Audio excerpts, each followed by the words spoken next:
अस्सलाम वालेकुम नाज़रीन किराम, मैं हूं आपका होस्ट अयाज अहमद। नाज़रीन किराम, अब से थोड़ी देर कबल पाकिस्तान के मीडिया के ऊपर अलीमा खान के दोनों बेटों के बारे में एक वीडियो चलाई गई है और यह बताया गया है कि अलीमा खान के दोनों बेटे शारेस और शेर शाह ये दोनों 9 मई के वाक़यात के अंदर मुलव्वस हैं। वीडियो मैं आपके सामने रखने के लिए जा रहा हूं और आपको यह भी बताऊंगा कि वीडियो कब और किस वक्त और किस जगह पर बनाई गई और फिर आपने यह फैसला करना है कि आया अलीमा खान के बेटे 9 मई के वाक़यात के अंदर मुलव्वस हैं या नहीं है। इसके अलावा हुकूमत की जानब से एक अहम तरीन बयान आया है 9 मई के हवाले से, वो आपके सामने रखने के लिए जा रहा हूं। और इसके अलावा आपको याद होगा कि सुहेल वड़ाइच साहब ने एक कॉलम लिखा था, फिर DGISPR ने उसकी तरदीद की थी। लोगों को बड़ी शिद्दत के साथ इंतजार था कि सुहेल वड़ाइच अब क्या जवाब देंगे। तो सुहेल वड़ाइच का बड़ा इंटरेस्टिंग जवाब आया है, वो जवाब आपके सामने रखने के लिए जा रहा हूं। सूबों के हवाले से बात हो रही थी कि भाई पाकिस्तान के अंदर और सूबे बनाए जाए। पाकिस्तान पीपल्स पार्टी और पाकिस्तान मुस्लिम लीग नून का इसके ऊपर क्या मौकफ है, उसके ऊपर भी बात करते हैं। और वो जो फैसल वाड़ा साहब ने 4-5 मरतबा कहा था कि अगर कोई तसलसल के दरमियान आया तो रगड़ दिया जाएगा, वो रगड़ना एक्चुअली था क्या, वो भी सामने आ चुका है, उसके ऊपर भी बात करते हैं। आगे बढ़ने से कबल गुजारिश करूंगा कि वीडियो को लाइक कर दें, चैनल को सब्सक्राइब कर लें ताकि ये इंफॉर्मेशन आप लोगों के पास पहुंचती रहे। नाज़रीन किराम, जैसे कि आपको पता है कि आज अलीमा खान के जो दूसरे बेटे हैं शेर शाह, उनका भी 5 रोजा जिस्मानी रिमांड दिया गया और अब से थोड़ी देर कबल पाकिस्तान के मीडिया के ऊपर बाकायदा तौर पर एक वीडियो पैकेज चलाया गया है जिसमें मुख्तलिफ वीडियोस को जोड़कर एक मुकम्मल वीडियो बनाई गई है और उसमें यह साबित करने की कोशिश की गई है मीडिया की जानब से कि भाई अलीमा खान के दोनों बेटे शारेज और शेर शाह ये दोनों 9 मई के वाक़यात के अंदर मुलव्वस है। ये वीडियो आपके सामने है, जरा आप देख लें। ये वीडियो का क्लिप है जिसमें देखा जा सकता है कि अलीमा खान और अलीमा खान का बेटा शारेज ये दोनों सड़क के ऊपर चल रहे हैं और ये उस वक्त की वीडियो है जब लाहौर में पाकिस्तान तहरीक इंसाफ ने जलसा किया था और इस वीडियो को बहुत से लोगों ने अपने ट्विटर हैंडल के ऊपर भी पोस्ट किया हुआ है। ये पाकिस्तान तहरीक इंसाफ के एक बड़े मुतहर्रिक कारकुन है, सोशल मीडिया के ऊपर बड़े एक्टिव है, अरसलान बलोच। उन्होंने 21 सितंबर 2024 को ये वीडियो लगाई जिसमें उन्होंने लिखा कि खान साहब की बहनें और खतीजा शाह 4 किलोमीटर पैदल चलकर जलसा गाह पहुंची हैं और इस वीडियो को उठा के मेन वीडियो का हिस्सा बना दिया गया कि भाई अलीमा खान का ये जो बेटा है ये 9 मई के वाक़यात के अंदर मुलव्वस है। शारेज जिसको पहले घर से अगवा किया गया था, जिसकी अहलिया ने बाकायदा तौर पर तस्वीर भी जारी कर दी थी, अपने फोन से डिटेल्स भी दी थी कि ये भाई 9 बज के तकरीबन 22 मिनट की वीडियो फोटो है जो चतराल के अंदर खींची गई थी 9 मई वाले दिन। और यहां पर यह कोशिश की जा रही है बताने की कि भाई वो 9 मई के वाक़यात के अंदर मुलव्वस है। ये तो उनके पहले बेटे हैं जिनको पहले अगवा किया गया। अब जरा दूसरे पे आ जाए, शेर शाह के ऊपर आ जाए। ये एक वीडियो जारी की गई है जिसमें हसन न्याजी जो जिना हाउस है उसके सामने जो चौक है वहां पर रात के अंधेरे में वाज़ह तौर पर देखा जा सकता है, रात के अंधेरे में वो एक गाड़ी के ऊपर खड़े हैं और माइक के ऊपर वो तकरीर कर रहे हैं। ठीक है जी।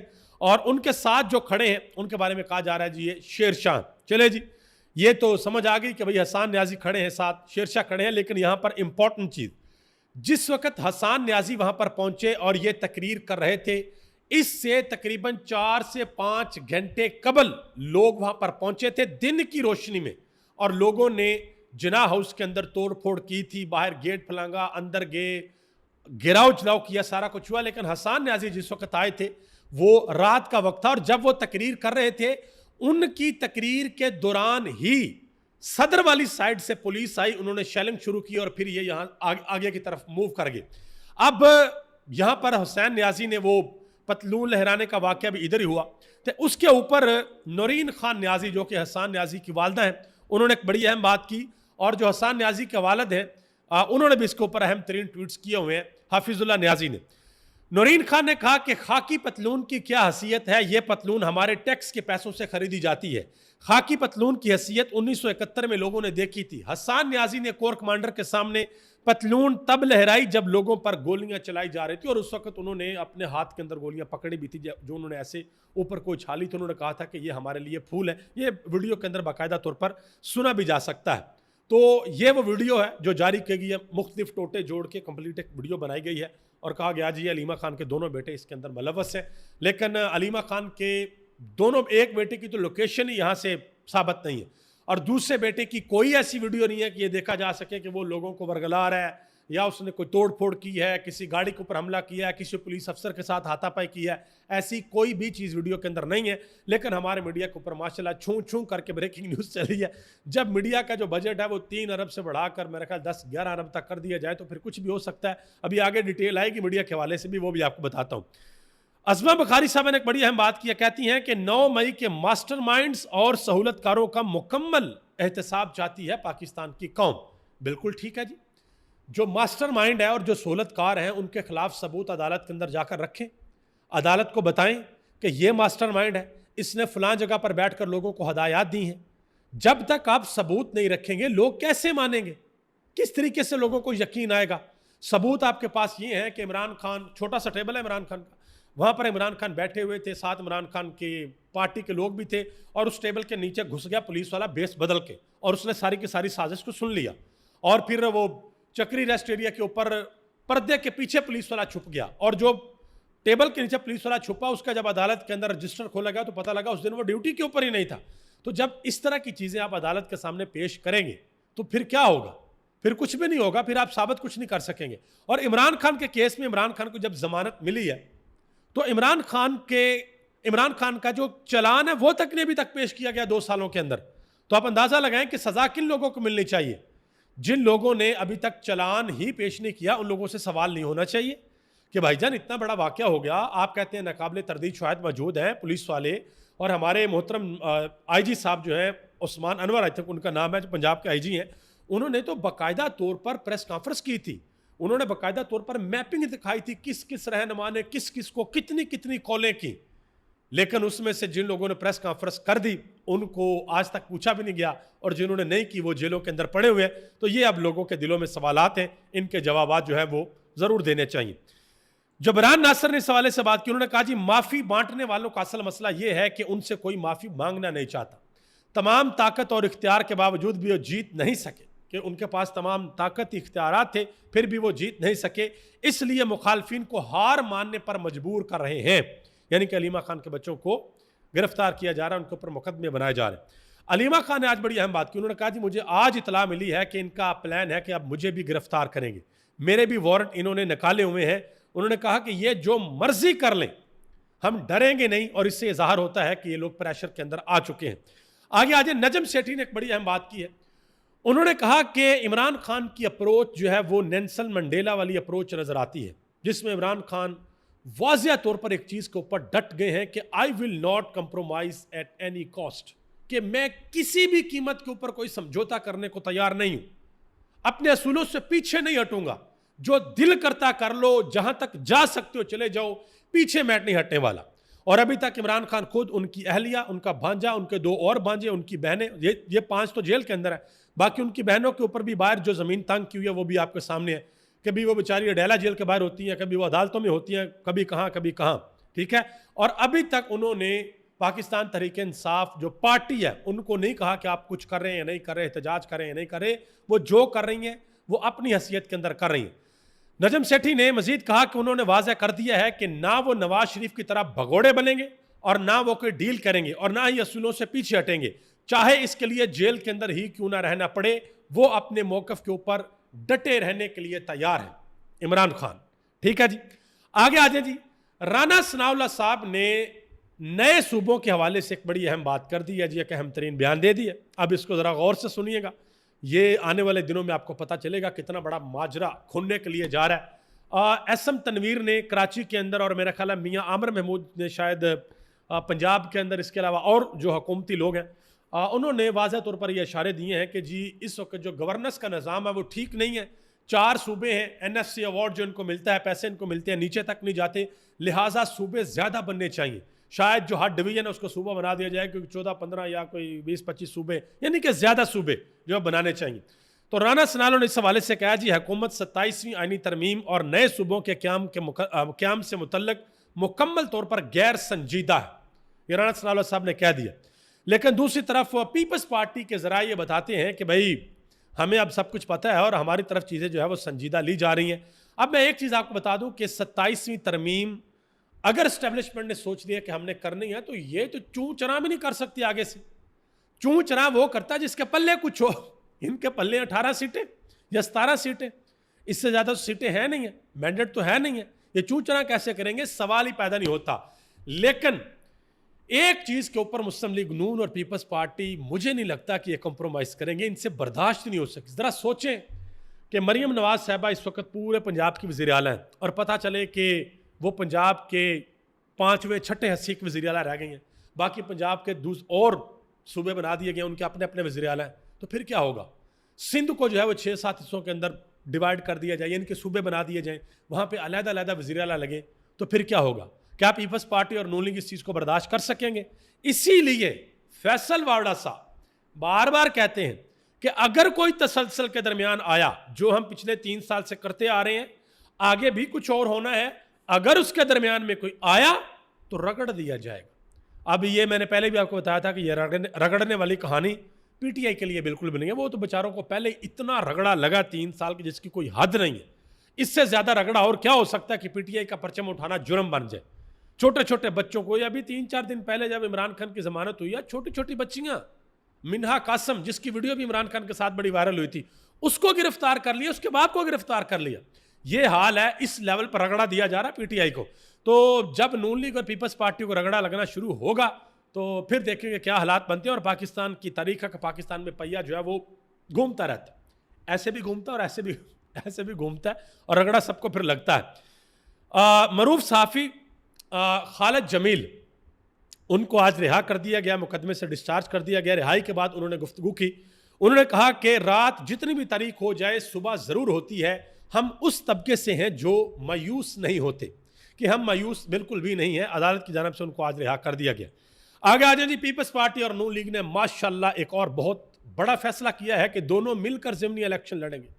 अब याद है आपको वो वक्त जब यह कहा गया था कि इमरान खान और जरदारी एक ही सिक्के के दो रुख हैं, जरदारी को वोट डालोगे इमरान खान को जाएगा, इमरान खान को डालोगे जरदारी को जाएगा।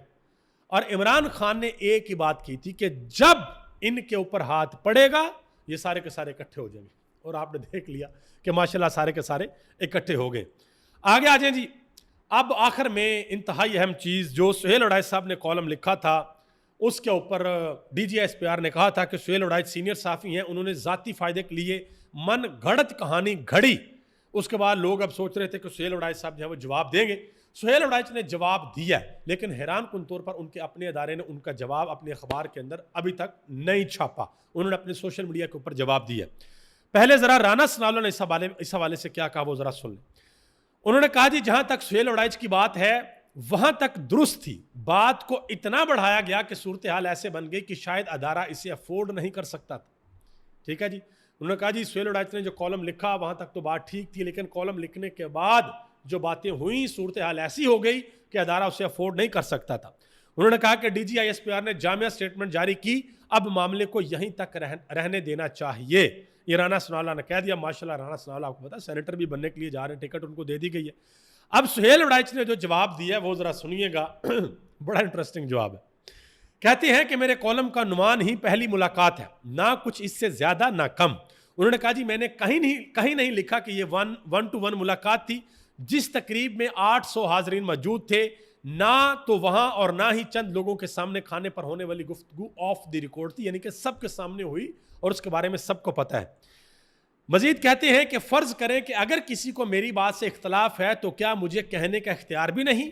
क्या ये फाशिस्ट रवैया नहीं कि दूसरों को इल्ज़ामात और धमकियों से दबाया जाए? ये सुहेल उड़ाइच साहब ने कहा। फिर उन्होंने मजीद कहा कि मेरे खिलाफ PTI ट्रोलर्स और डॉलर कमाने वाले व्लॉगर्स की जानिब से टाउट, फौज का एजेंट, बाथरूम धोने वाला कहकर चलाई जाने वाली मुहिम का मैंने बतौर सहाफ़ती रवायत 5 दिन तक जवाब नहीं दिया, और ना ही मेरी 40 साला सहाफ़ती तारीख को मसख करने वालों को जवाब दूंगा। मजीद कहा कि ज़ाती इल्ज़ामात के हवाले से किसी तबसरे और जवाब की ज़रूरत नहीं, आने वाला वक्त और लिखी जाने वाली तारीख हर मामले को वाज़िया कर देगी। यानी कि यहाँ पर उन्होंने सारे का सारा जो मलबा है वो पाकिस्तान तहरीक इंसाफ के ऊपर डाल दिया। ठीक है जी। मजीद उन्होंने DGSPR के हवाले से कहा, उन्होंने कहा जी, जनाब अहमद शरीफ चौधरी का मेरे दिल में ज़ाती एहतराम है, ज़ाती मुलाकातों में वो बहुत खुशगवार हैं, मगर उन्होंने जिन बातों की तरदीद की उनका जिक्र मज़कूरा कॉलम में नहीं था। कि जिन बातों की तरदीद DGSPR ने की है उनका मज़कूरा कॉलम में जिक्र ही नहीं था। उन्होंने कहा कि शायद उन्होंने गलत फहमी की बुनियाद पर बात की कि इस कॉलम में मेरा कोई जाती फायदा हो सकता है। यह उन्होंने जवाब दिया DGI-SPR। अब जरा आगे आ जाए, पाकिस्तान तहरीक-ए-इंसाफ ने इसका बाकायदा तौर पर जवाब दिया। जुल्फी बुखारी ने कहा कि बात को घुमा फिरा कर करने और दूसरों को अपनी गलतियों का जिम्मेदार ठहराना बंद करें। अपनी गलत बयानियों को या तो तस्लीम करें या उनकी जिम्मेदारी लें, बजाय इसके कि खुद को मजीद शर्मिंदगी में डालें। अब आपको कुर्बानी का बकरा बना दिया गया है तो इसे बस मान लें। इन्होंने कहा कि अगर आप बन गए कुर्बानी के बकरे तो इसको आप मान लें। अब आप हमारे ऊपर इल्जाम लगा रहे। हमाद अजहर ने कहा कि DGI-SPR की तरदीद पर सुहेल उड़ाय साहब ने DG के लिए तारीफों के पुल और लंबी वजाहतें दी, मगर बाकी सबके लिए ताने मार दिए। उन्होंने कहा कि भाई, घुमा फिरा कर क्या कहना है, अपना दिफा नहीं करना तो सीधी माफी मांग ले, यही आसान है। और आप इसी की तबलीग भी करते हैं, हम पर जुमले कसने का आपको क्या फायदा है। ठीक है जी। जबरान लियास जो पाकिस्तान तहरीक-ए-इंसाफ के सोशल मीडिया को चलाते हैं, उन्होंने कहा कि आपकी 40 साल सहाफत के बाद भी आपके अपने अखबार ने आपका रीज्वाइंडर नहीं छापा, यानी कि आपने जो जवाब दिया है वो नहीं छापा। क्या ये खुला तजाद नहीं है? उन्होंने कहा कि समझ नहीं आ रहा कि आपके 3 कॉलम्स के बाद मसला आपकी मकबूलियत का है या कबूलियत का। उन्होंने कहा कि खैर, अस्करी टिश्यू पेपर बनने पर आपको मुबारकबाद। उम्मीद है कि इस साने के बाद आपको अक्सरियत और मकबूलियत की कदर हो जाएगी। शुक्रिया। यह जबरान लियास ने उनको बात की है। आगे आ जाए जी। आपको याद होगा एक सेशन जज साहब थे, उनकी वीडियो बहुत ज़्यादा वायरल हुई। पहले तो ये कहा गया कि शायद इन्होंने जो है वो एहतजाजन इस्तीफ़ा दे दिया, लेकिन उनकी रिटायरमेंट की वो वीडियो थी और असगर उनका नाम था, इब्राहिम असगर। उनकी वीडियो बहुत ज़्यादा वायरल हुई। वो वीडियो से वो अपनी कुर्सी से उठे, उन्होंने अपनी चेयर को चूमा, उनकी चेयर के ऊपर कायद-ए-आज़म मोहम्मद अली जिन्ना की तस्वीर लगी हुई थी, सामने आके सैल्यूट मारा, पुलिस वाले झुक झुक कर मिल रहे हैं, सलाम कर रहे हैं। इसका मतलब था कि उनकी रेपुटेशन बहुत अच्छी थी और वीडियो सोशल मीडिया पे बहुत ज़्यादा वायरल हुई। और अब यह खबर आ रही है कि सेशन जज की जानब से रिटायरमेंट के रोज़ कमरा अदालत में वीडियो बनाने का मामला, chief justice Lahore high court Aliya Neelam का सेशन जज इब्राहिम असगर की वीडियो पर सख्त नोटिस वजाहत तलब कर ली। अंदाजा लगाएं जी। आगे आ जाए जी। पंजाब के हवाले से एक बहुत बड़ा इंकशाफ हुआ है और इंकशाफ यह हुआ है कि पंजाब में 42 करोड़ रुपए से जायद की अदवायात खरीदी गई हैं और उनका रिकॉर्ड गायब है। पंजाब असेंबली के अंदर जो पब्लिक अकाउंट कमेटी है उसके अंदर यह इंकशाफ हुआ कि 42 करोड़ रुपए की अदवायात खरीदी गई हैं और उनका किसी किस्म का कोई रिकॉर्ड नहीं। सनाउल्लाह खान ने एक बड़ी खबर दी है कि मीडिया मालिकान को वफाक से इश्तिहारात की मद में 3 अरब से जो पैसे थे 3 अरब से बढ़ाकर 11 अरब कर दिए गए हैं। सूबों से अलग बिजनेस मिल रहा है। इसके बावजूद जो मीडिया मालिकीन हैं उन्होंने मुलाजमीन को जिंदा दरगोर कर दिया है। 50% से ज्यादा मुलाजमीन फारग कर दिए गए हैं और ये कातिल बन चुके हैं। ये हमारे मीडिया की हालत है, आप अंदाजा लगा लें। अदनान आदल की जानब से एक बड़ी खबर दी गई है। उन्होंने कहा जी ऑडिटर जनरल पाकिस्तान की ताज़ा रिपोर्ट में मुल्क के वफाकी महकमों और अदारों में मामलात 375 ट्रिलियन रुपए से जायद की बेज़ाब्तियों, माली बद इंतजामियों और कौमी वसाइल के नुकसानात की निशानदाही की गई है। ये हाल है गवर्नेंस और आला इंतजामिया का। 375 ट्रिलियन, ना मिलियन ना बिलियन, बात पहुंच चुकी है ट्रिलियन तक। अभी तक इतना ही। आप सबका बहुत बहुत शुक्रिया। पाकिस्तान जिंदाबाद, पाकिस्तान के करोड़ों अवाम पाइंदाबाद।